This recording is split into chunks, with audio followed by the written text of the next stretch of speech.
सदृशां नित्यपुष्टां करीषिणीं ईश्वरीकं सर्वभूतानां तामिहोपह्वये श्रियं चन्द्र आवाहयामि स्थापयामि पूजयामि मध्यगाय महाविद्महे महादेवाय धीमहि तन्नो रुद्र प्रचोदयात् रुद्रलोपालक स्वाहा ఆయురారోగ్యంతో చూస్తానని సాక్షాత్ అమ్మవారే ఆవిడ కళ్ళలో కనిపించి చెప్పారు. ఆ వృత్తాంతమే నేటి ఈ స్థాయి వరకు ఇప్పుడు వచ్చింది. ఈ స్థలంలో అమ్మవారికి దుర్గా వారాహిదేవి అనే శంకుస్థాపన కార్యక్రమం ప్రారంభం జరిగినది.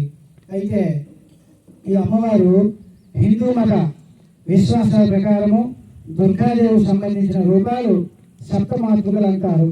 ఈ 7 సప్తమాతృకల్లో ఒకరు అమ్మవారు దుర్గాదేవి, అలాగే వారాహిదేవి, అలాగే లలితాదేవి, చాముండాదేవి, వామహుల దేవతలన్నీ కలిపి సప్తమాతృకలో ఉన్న అమ్మవారే ఈ వారాహిదేవి. ఈ వారాహిదేవి ద్వారా నిశిరాత్రి అమ్మవారి అంటారండి. స్వయంభూగా వెలిసిన అమ్మవారిని కాశీలో ఉన్నారు, వారణాసిలో ఉన్నాయి, ఒరిస్సాలో ఉన్నాయి, అలాగే మైనాపూర్ మొదలగు ప్రదేశాల్లో ఈ దుర్గా వారాహి అమ్మవారు ప్రాధాన్యత చెంది ఉన్నది. అలాంటి వారాహి అమ్మవారిని ఈ గ్రామంలో ఇక్కడ సాక్షాత్కరించి అమ్మవారి ప్రతిష్ట నిర్మాణం చేయడం, శంఖము, మరొక చేతిలో గద, నాగలి మొదలగు ఆయుధాలతో అమ్మవారు అలంకరణ చేసి ఉంటారు. ఆ అమ్మవారు వాహనాలు పాము మరియు మొదలగు వాటిలతో ఉంటాయి. సింహము, పాము, పంది మొదలగు వాటిలతో ఉంటారు. కాబట్టి దుర్గా వారాహిదేవి గుర్రము మరియు పాము, దున్నపోతు మొదలగు వంటి వాహనాలతో ఆ వాహనం అన్నదని చెప్పి పురాణాలు తెలియజేస్తున్నాయి. అయితే విష్ణు పురాణంలో వరహ నరసింహ అవతారం ఉన్నారు. అతని స్త్రీ రూపమే ఈ వారాహిదేవి రూపం అన్నమాట. ఆ విధంగా ఈ వారాహిదేవి మన పురాణాల ప్రకారము శక్తికి ఉన్న ప్రతిరూపాలుగా ఉన్నారు.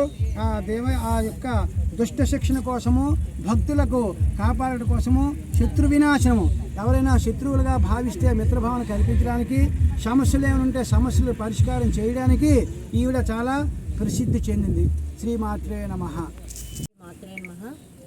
ఈ ఒక్క వారాహి అమ్మవారు టెంపుల్ నేను ఎలా కట్టుతున్నానని మీకు చెప్తున్నాను. ఈరోజు నేను కాకినాడలో ఉన్న అమ్మవారి దగ్గరికి నేను వెళ్ళడం జరిగిందండి. వారాహి అమ్మవారి దగ్గరికి వెళ్ళాక నాకు అక్కడ ఏం జరిగింది అనేది తెలియదు. పంతులు గారు పీఠకం పెట్టుకో అమ్మ అని చెప్పారు. నేను పీఠకం ఇంట్లో పెట్టడం జరిగింది. అయితే ఆ పీఠకం పెట్టిన 15 రోజుల తర్వాత మళ్ళీ నేను కాకినాడ వెళ్ళాను.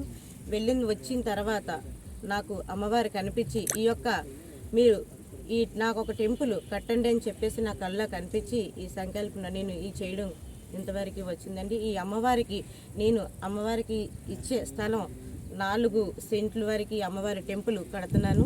తర్వాత గోశాల కడతాను. పంతులు గారికి కూడా ఆయన ఉండడానికి రూమ్ కూడా నేను అరేంజ్ చేస్తున్నానండి. అలాగే ఈ యొక్క అమ్మవారికి ఒక మంత్రంతో ప్రతి ఒక్కరూ కూడా ఏమనుకుంటే ఆ కోరికలు నెరవేరుతుంది. అలాగే ఒక మంత్రం నరపవే ఇలా నరపవే అని మనం ఎన్నిసార్లు చెప్తే అన్నిసార్లు నేను చెప్పడం కాదు, ఆ అమ్మవారే మీకు చెప్తుంది. ఆ నిజ రూపాలు ఏంటో, ఆ నిజాలు ఏంటో అన్నీ అమ్మవారే చూసుకుంటుంది. ఆ అమ్మవారి గురించి నేను ఎంత చెప్పినా మీరెవరు సరిపోదు, మీకు చెప్పినా సరే నీకు సరిపోదు. ఆ అమ్మవారే చూస్తారు. అమ్మవారి కరుణతో నేను ఇక్కడ ఈ గృహం కట్టడం జరుగుతుంది. అలాగే ఎవరైనా సరే ఈ అమ్మవారి టెంపుల్కి దాతలు ఎవరైనా విరామైనా ఏదైనా సరే ఈ అమ్మవారికి ఇవ్వాలి అనుకుంటే ఈ యొక్క స్థలానికి వచ్చి, లేదా మాకు ఒక కాంటాక్ట్ నెంబర్ ఉంటుంది, మీరు ఎవరైనా సరే ఏమైనా ఇవ్వచ్చు. శ్రీమాత్రే నమః.